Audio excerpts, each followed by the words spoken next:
तो अभी तक पिछले वीडियो में हमने एक एग्जाम्पल देख लिया था जिसमें हमने strong acid versus strong base का एग्जाम्पल देखा था और ग्राफ देखा था कि कंडक्टोमीटर में किस तरीके से रेंज उसकी सेट की जाती है और कितनी रेंज पर उसकी रीडिंग आती है।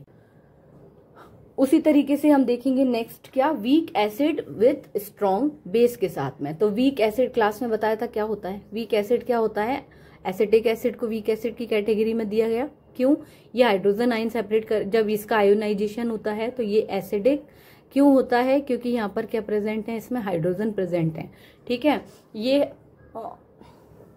वीक एसिड कहलाता है। ठीक है, और स्ट्रॉन्ग बेस सबको पता ही है क्या होता है, सोडियम हाइड्रोक्साइड होता है। जब स्ट्रॉन्ग एसिड वीक एसिड की रिएक्शन किसके साथ करवाएंगे, हम स्ट्रॉन्ग बेस के साथ करवाएंगे। तो यहाँ पर क्या होगा, अगर हम इसकी रीडिंग किस में लेते हैं, कंडक्टोमीटर में लेते हैं। जब भी हम कंडक्टोमीटर में रीडिंग लेंगे तो इसमें भी हम कोई भी इंडिकेटर ऐड नहीं करेंगे। ठीक है, तो यहाँ पर ऑलरेडी इसके पास भी क्या प्रेजेंट है, हाइड्रोजन प्रेजेंट है। ऑलरेडी हम पहले पढ़ चुके हैं पहले वाले ग्राफ में कि जहाँ पर भी हाइड्रोजन आयन प्रेजेंट है उसकी कंडक्टिविटी कैसे रहेगी, बहुत ज्यादा हायर रहेगी।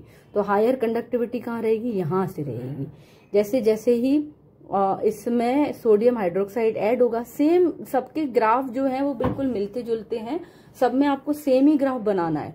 बस थोड़ा थोड़ा आपको डिफरेंशिएट कर देना है कि जैसे यहाँ पर कि उसमें क्या हुआ, और ज्यादा हायर कंडक्टिविटी थी क्योंकि हाइड्रोक्लोरिक एसिड स्ट्रॉन्ग एसिड था।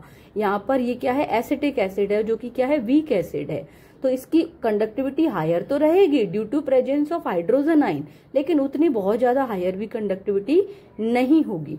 ठीक है, तो क्या होगा, यहाँ इसका ग्राफ कहाँ से स्टार्ट होगा, यहाँ से। जैसे जैसे मतलब स्टार्टिंग ग्राफ कहाँ से आएगा, हायर कंडक्टिविटी से आएगा। जैसे जैसे टाइट्रेशन स्टार्ट होगा और सोडियम हाइड्रोक्साइड इसमें ऐड होने लगेगा, इसका ग्राफ क्या होने लगेगा, डिक्रीज होने लगेगा। और डिक्रीज होगा और इस पॉइंट पे आके क्या होगा, ये रुक जाएगा। रुकेगा मतलब क्या, यही पॉइंट ये बताएगा हमें कि ये जो पॉइंट है ये इस रिएक्शन का क्या है, एंड पॉइंट है। क्यों, क्योंकि यहां से ये ग्राफ फिर से क्या हो रहा है, बढ़ रहा है।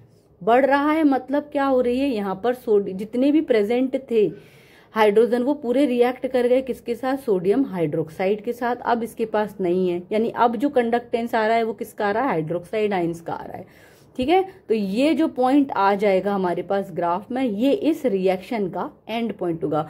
बहुत ही इजी मेथड होती है, बहुत ही सिंपल होती है। जितनी हम लैब में टाइट्रेशन में हमें फाइंड आउट नहीं हो पाता, उससे ज्यादा एक्यूरेट मेथड में हम लेते हैं किसको, कंडक्टोमीटर को।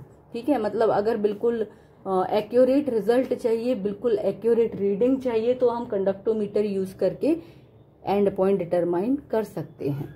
ठीक है, so by addition of hydroxide ions after the addition of NaOH ion conductivity will be increased. यही मैंने अभी बताया कि जैसे जैसे यहाँ जितने भी यहाँ पर एसिड्स रहेंगे वो पूरे न्यूट्रलाइज हो जाएंगे किससे, बेस से, है ना। तो अब ये जो कंडक्टिविटी बढ़ रही है ये सिर्फ किसकी आएगी, हाइड्रोक्साइड आयन की आएगी, जो कहाँ से मिल रहा है, NaOH से मिल रहा है। लास्ट पॉइंट है weak acid versus weak base.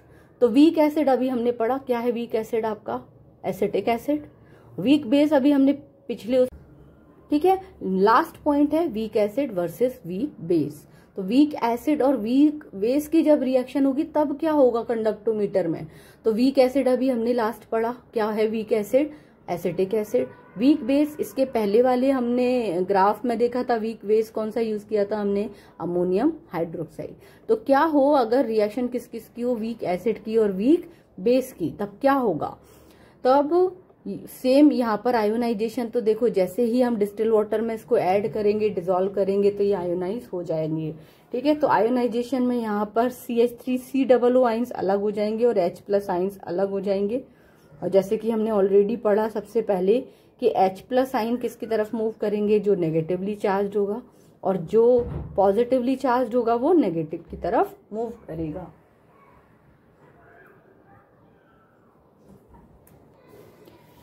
ठीक है, तो क्या होगा इस कर्व में, क्या होगा, अब हमें पता है कि इसके पास भी हाइड्रोजन आयन प्रेजेंट है, मतलब ये आयोनाइज होगा तो H+ आयंस को सेपरेट कर देगा, है ना, ऑलरेडी पढ़ चुके हैं। मीन्स सारी चीजें सेम है, यहाँ पर हमें कुछ भी अलग नहीं है। अगर आपने स्टार्टिंग इसकी समझ ली, प्रिंसिपल समझ लिया, तो आप इजीली इसको बढ़िया से लिख सकते हो। ठीक है, तो यहाँ पर भी H प्लस आइन प्रेजेंट है, तो H प्लस आइन क्या पता ही है कि हायर कंडक्टिविटी रहती है, यानी ग्राफ यहाँ से स्टार्ट होगा, जैसे कि इसमें हुआ था वहीं से इसमें स्टार्ट होगा। तो लेकिन जैसे जैसे इसमें ऐड होगा, ठीक है, कंडक्टिविटी क्या होती जाएगी, लेस होती। ठीक है, तो जैसे जैसे हाइड्रोजन आयन की कंडक्टिविटी क्या हो गई, इंक्रीज हो गई। लेकिन जैसे जैसे टाइट्रेशन स्टार्ट हुआ, ये कंडक्टिविटी क्या होती जा रही है, डिक्रीज होती जा रही है। ठीक है, तो डिक्रीज हुई, लेकिन फिर से क्या हो गई, कंडक्टिविटी इंक्रीज हो गई। इंक्रीज होने के बाद यहाँ पर कंडक्टिविटी क्या हो जाएगी, इसकी यहाँ पर ग्राफ जो है वो क्या हो जाएगा, रुक जाएगा। और रुकने के बाद जो इसमें हम अभी तो ऐड करते ही जा रहे हैं अमोनियम हाइड्रोक्साइड, ऐड होने के बाद में जो ग्राफ आएगा आपका वो कैसा आएगा, स्ट्रेट लाइन में आएगा। मतलब कंडक्टिविटी का यहाँ पर एक कोई मतलब सेट हो जाएगी कि यहाँ पर कंडक्टेंस किसका आ रहा है, ये अब अमोनियम हाइड्रोक्साइड का आ रहा है।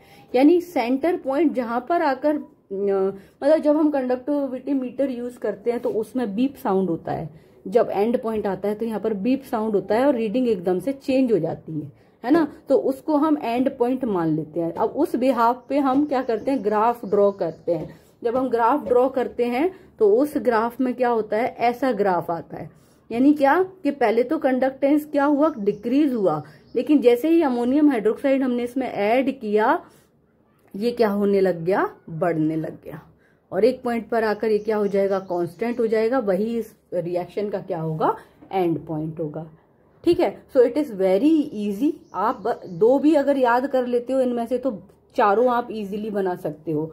5 नंबर का क्वेश्चन आता है, पूरा लिख के आओ, है ना। 8 नंबर का भी आता है, तो इतना आप पूरा जितना मैंने आज आपको बताया है, पूरा आप प्रिंसिपल से लेके सारी चीजें आप उसमें लिख दो। ये सारे एग्जाम्पल हैं, ये सारे एग्जाम्पल आप उसमें बता दो। थ्योरी जितनी मैंने लिखी है, आप इतनी थ्योरी भी लिख के आते हो और सही लिख के आते हो, तो आपको पूरे मार्क्स इसमें मिलेंगे। ठीक है, तो नेक्स्ट वीडियो में मिलते हैं, पोटेंशियोमेट्री उसमें डिस्कस करेंगे। Thank you. तो आई होप कि कंडक्टोमीटर और कंडक्टोमेट्री आप सबको समझ में आया होगा, ये सारे एग्जाम्पल के साथ में जो हमने पढ़ाई करी आज।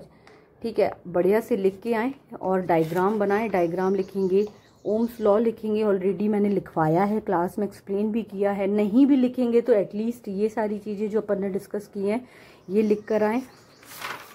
बहुत जल्दी मिलते